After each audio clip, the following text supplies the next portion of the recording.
حضرت نوح علیہ السلام کا اپنی قوم پر اللہ کا عذاب طلب کرنا۔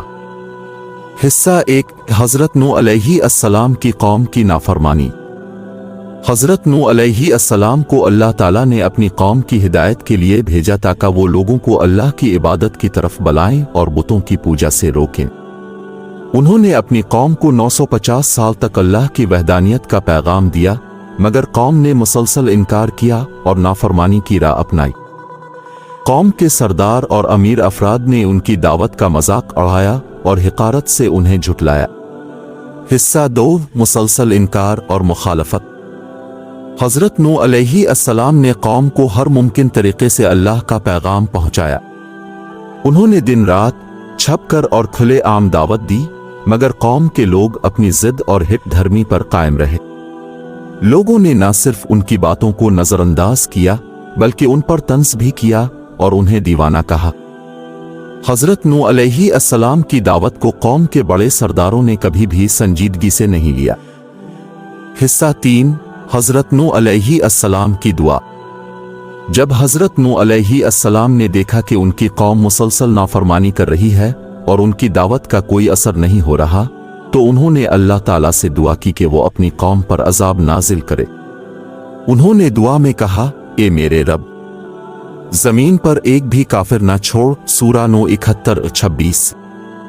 حضرت نوح علیہ السلام کو یقین تھا کہ ان کی قوم کی اصلاح ممکن نہیں رہی، اس لیے انہوں نے اللہ سے مدد طلب کی۔ حصہ 4۔ عذاب کی پیش گوئی۔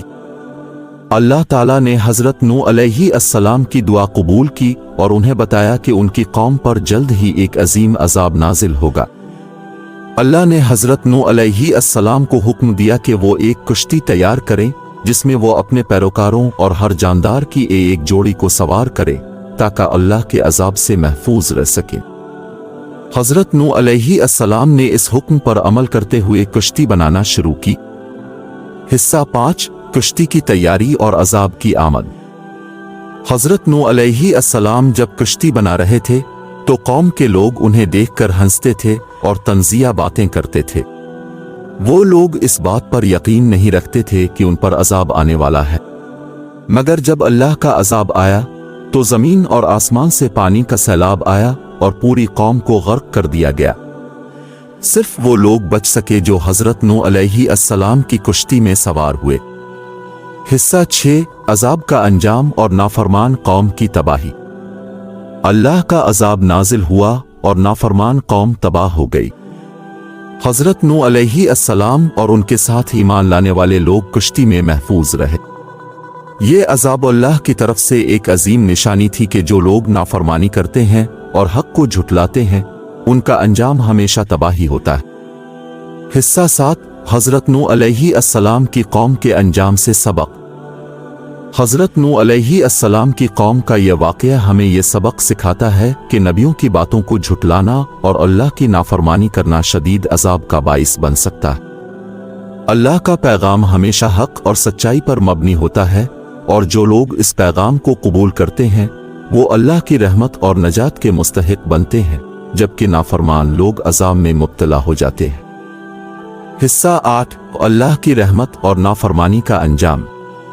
یہ واقعہ اس بات کی وضاحت کرتا ہے کہ اللہ کی رحمت اور اس کا عذاب دونوں حقیقت ہے۔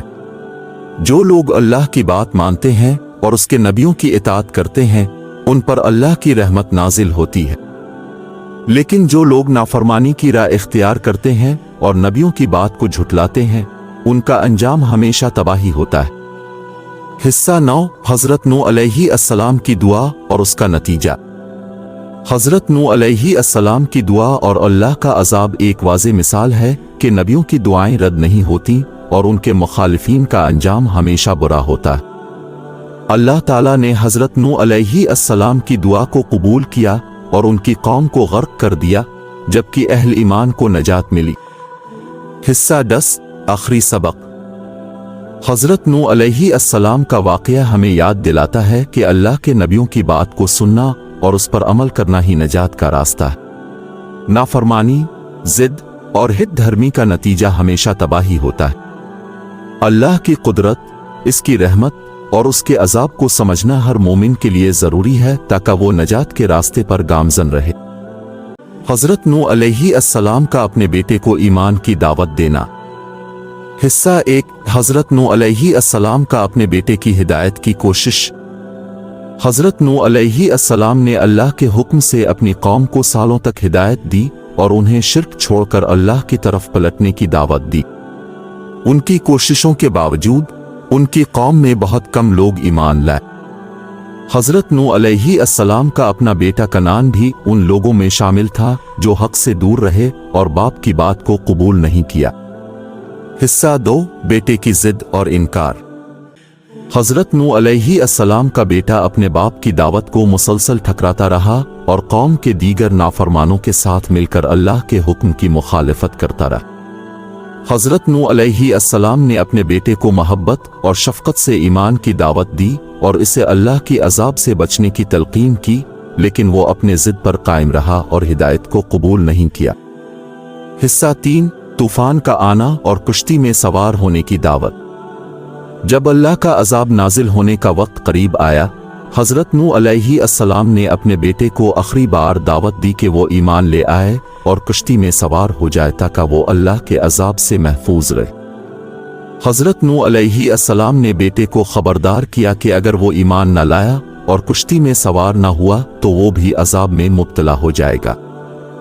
हिस्सा 4 बेटे का इनकार और अल्लाह की तरफ भागने की जिद। हज़रत नूह अलैहिस्सलाम के बेटे ने जवाब दिया कि वो किसी पहाड़ पर चढ़कर अज़ाब से बच जाएगा। उसने अपने बाप की बातों को संजीदा नहीं लिया और अपनी जान बचाने के लिए अपनी कोशिशों पर भरोसा किया।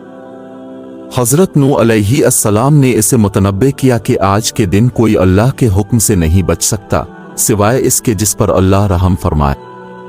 हिस्सा 5 बेटे का गर्क होना और हज़रत नूह अलैहिस्सलाम का गम।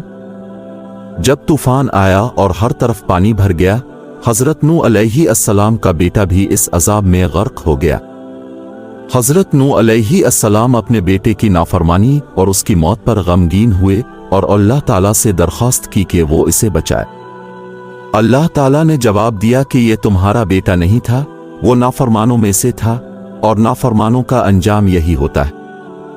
हिस्सा 6 अल्लाह का हुक्म और हज़रत नूह अलैहिस्सलाम का सब्र। अल्लाह ताला ने हज़रत नूह अलैहिस्सलाम को बताया कि वो अपनी दुआ को छोड़ दें क्योंकि उनका बेटा नाफरमानों में से था और नाफरमानों के लिए कोई बख्शिश नहीं। हज़रत नूह अलैहिस्सलाम ने अल्लाह के हुक्म को तस्लीम किया और सब्र के साथ अपनी कौम के अज़ाब का मुशाहिदा किया। हिस्सा 7 नाफरमानी का अंजाम। ये वाक़या इस बात की गवाही देता है कि अल्लाह की नाफरमानी करने वाले चाहे वो नबियों के अपने करीबी अजीज ही क्यों ना हों, अल्लाह के अजाब से बच नहीं सकते।